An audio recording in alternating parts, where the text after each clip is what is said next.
por exemplo, eu mantenho contato diário com diplomatas americanos, russos e alemães para entender o conflito, né? E aí a parceria brasileira, né, a participação brasileira do grupo BRICS me ajudou muito, porque para discutir BRICS eu viajei muito para Moscou, e aí são as pessoas agora que te, né, São os contatos. que te explicam o que está acontecendo, qual a probabilidade de um confronto, E o que eles etc. estão falando lá? O que os caras na Rússia estão sentindo nesse momento? Eu acho que uma coisa que chama atenção é que o Putin não fala muito da guerra na mídia russa. Ele aparece na TV todos os dias, mas fala sobre cripto, sobre... Sobre cripto? Tem um debate super interessante se é para banir ou não, né? Vários países estão começando a banir agora. A China já baniu. A Rússia se preocupa com alto consumo de energia, né? Isso desculpa, né? Enfim, esse é um tema que está sendo discutido se é ou não é, porque um governo que quer controlar o sistema financeiro se preocupa com aquilo, porque aquilo não consegue controlar. Então, se você tem um viés autoritário, sua intuição sempre querer controlar essas coisas. Só que tem uma vantagem também, né? Porque se você for uma cripto, a seu país assumir essa parada, você fica protegido contra ameaças externas, como o cara vai embargar o Bitcoin. Foda-se, tá ligado? Exato. Mas aí eu acho que os russos querem, eles já, por exemplo, tentam... antigamente, mesmo a Rússia fazendo comércio com a China, por exemplo, via da moeda russa para o dólar, depois do dólar para a moeda chinesa. E agora isso já vai direto, cortar o papel do dólar justamente para reduzir o poder de barganha dos Estados Unidos. Agora, então, pode haver sim um ataque iminente, mas eu assim, também acompanho no jornal, etc., eu acho que haveria algum tipo de retórica mais pró-guerra, dizendo que agora chegou a hora da Rússia, enfim, mostrar quem é. Algo assim, mas não está tendo isso. Mas isso pode mudar, eu acho que só tiver um conflito se tiver alguma coisa...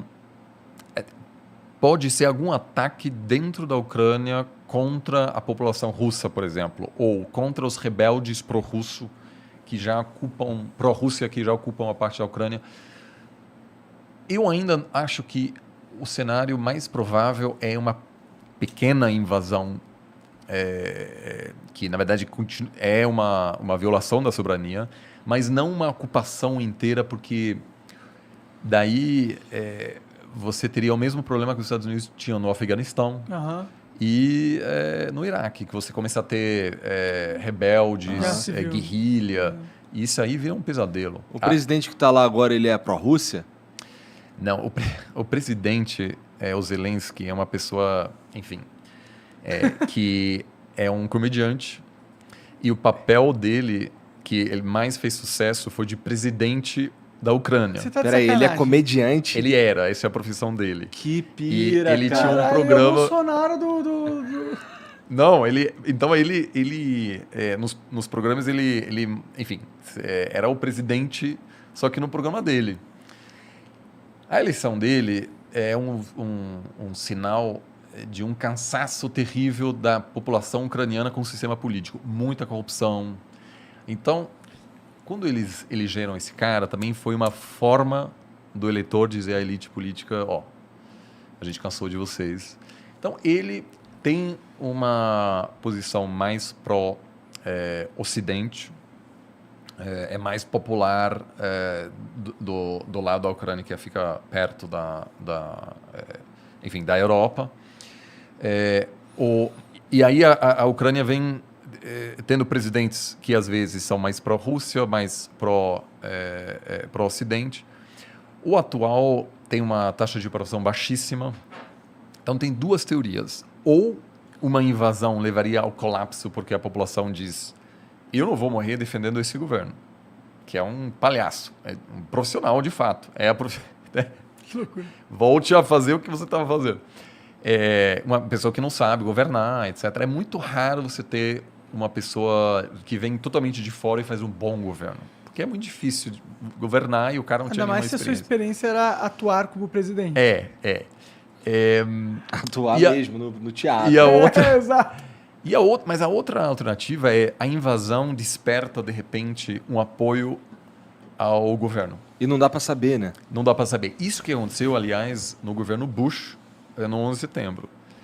O Bush já estava assim... As pessoas começavam a perceber que aquilo não era um bom presidente, né? Uma pessoa muito incapaz, etc. Aí aconteceram os ataques, viram Bush com a bandeira americana lá em Nova York e, de repente, de um dia para outro, tinha uma taxa de aprovação muito alta, que levou ele à loucura para...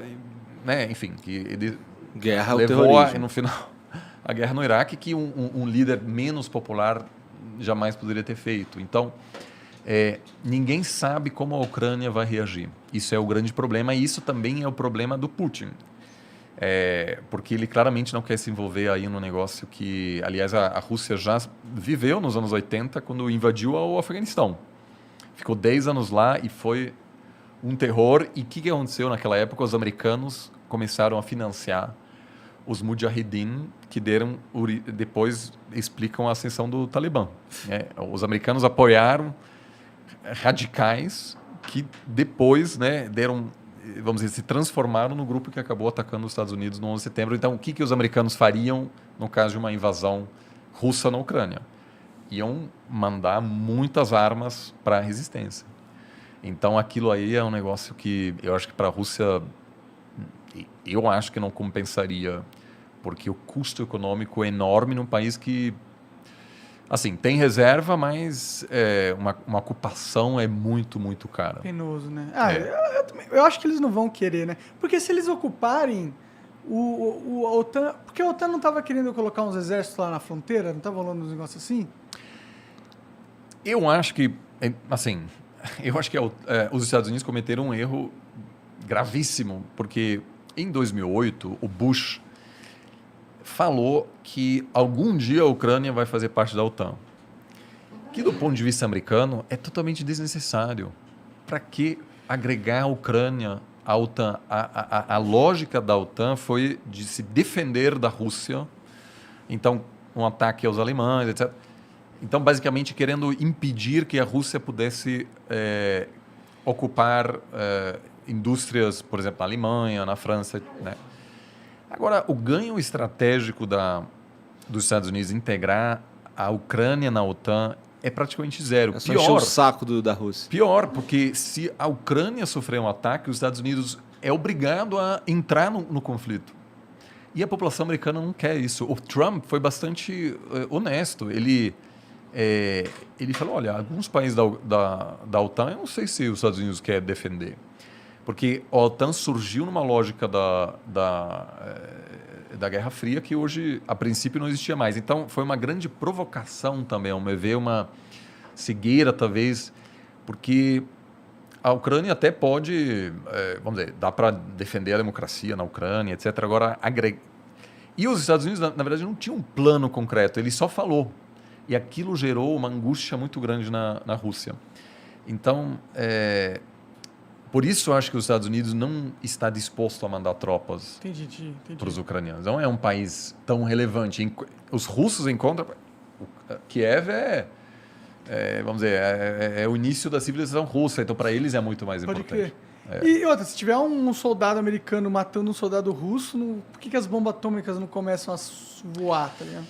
Tem uma série de acordos, linhas, né, de diálogo para justamente evitar que esse tipo de coisa pode rapidamente levar a um conflito. Entendi.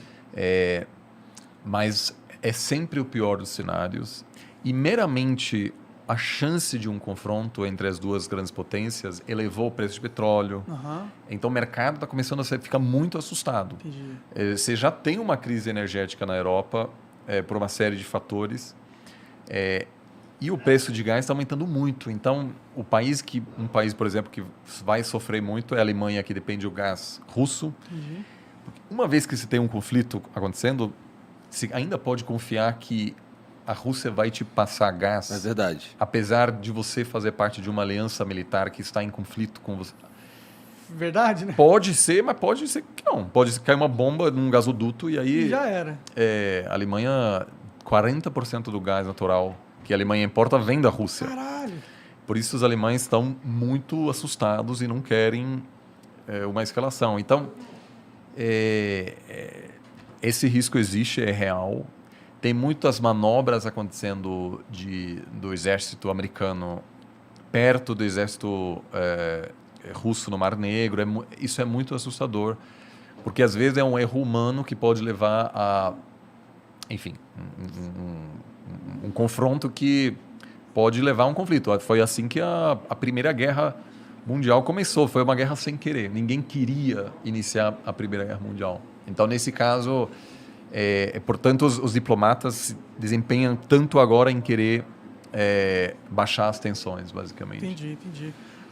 Eu acho que o mundo está tão conectado no comércio que eu também não acredito que os caras querem uma briga entre dois cachorros tão grandes, tá ligado? Então, esse é um dos grandes argumentos, eu não estou te chamando de liberal, mas o liberalismo, que não tem a ver com... É uma coisa diferente do pensamento liberal doméstico, mas a teoria liberal diz que quanto mais comércio existe entre nações, menor o risco entre eles, porque tem grupos de interesse em cada país que vão se empenhar para evitar um conflito. Sim, faz sentido, na minha opinião. Exato. Agora, os pensadores realistas dizem que aquilo acaba sendo secundário na hora do país pensar no seu interesse nacional, que é, como eu falei, né, proteção da fronteira, da integridade territorial, porque na Primeira Guerra Mundial, a Alemanha e a Inglaterra tinham laços comerciais muito fortes.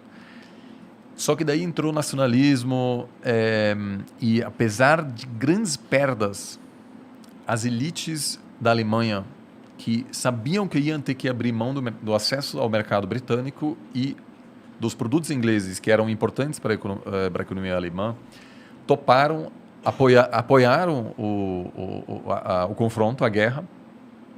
Então, você tem isso é um grande exemplo de que o comércio não é uma garantia. Sim, com certeza. Eu acho que ajuda, mas não é uma garantia. Né? Porque um dia me parece bastante provável que vai haver algum tipo de conflito entre os Estados Unidos e a China, apesar de ser a relação comercial mais importante que temos hoje. Pode crer, né? Tá aí, talvez a bomba atômica segure. Corretíssimo. A presença das armas nucleares é uma espécie de... é um incentivo para evitar um confronto. Porque... Se o confronto existir, é fim de jogo para todo mundo, né? Exato. Então, hoje eu acho que a chance de um confronto envolvendo soldados americanos e russos é pequeno. O grande drama dos Estados Unidos é que os Estados Unidos não quer fazer de tudo para defender a Ucrânia. E a Rússia sabe disso. Então, a Rússia, no fundo, sabe que pode ocupar a Ucrânia e que vai ver... eles vão mandar tropas, etc. Eles vão mandar equipamentos militares, mas isso não vai ser suficiente. Você, de fato, para defender, você precisa de tropas defendendo o país. Segurando os equipamentos. Não vai haver... não tem apoio americano na população para defender um país que a maioria nem sequer sabe onde fica. E que tem um valor estratégico pequeno. Talvez 15 anos atrás, 20 anos atrás, até daria. Por isso que os americanos toparam invadir. A população era a favor da invasão ao Iraque e do Afeganistão, porque havia uma sensação de que... somos a polícia do mundo. Que hoje não existe mais. Né? Tem, assim, claramente o argumento de que os Estados Unidos precisa se dedicar mais a desafios internos e menos a questões externas foi o grande argumento do Trump. Sim. E o Trump, sem a pandemia, tivesse sido reeleito super tranquilamente. É mesmo? Sim. Olha lá, interessante. Ele não soube gerenciar. Entendi. Então, esse desejo de marcar presença, etc., hoje não existe mais. E é justamente isso que também incentiva países como a Rússia e a China a... ganhar mais poder, né? Exato.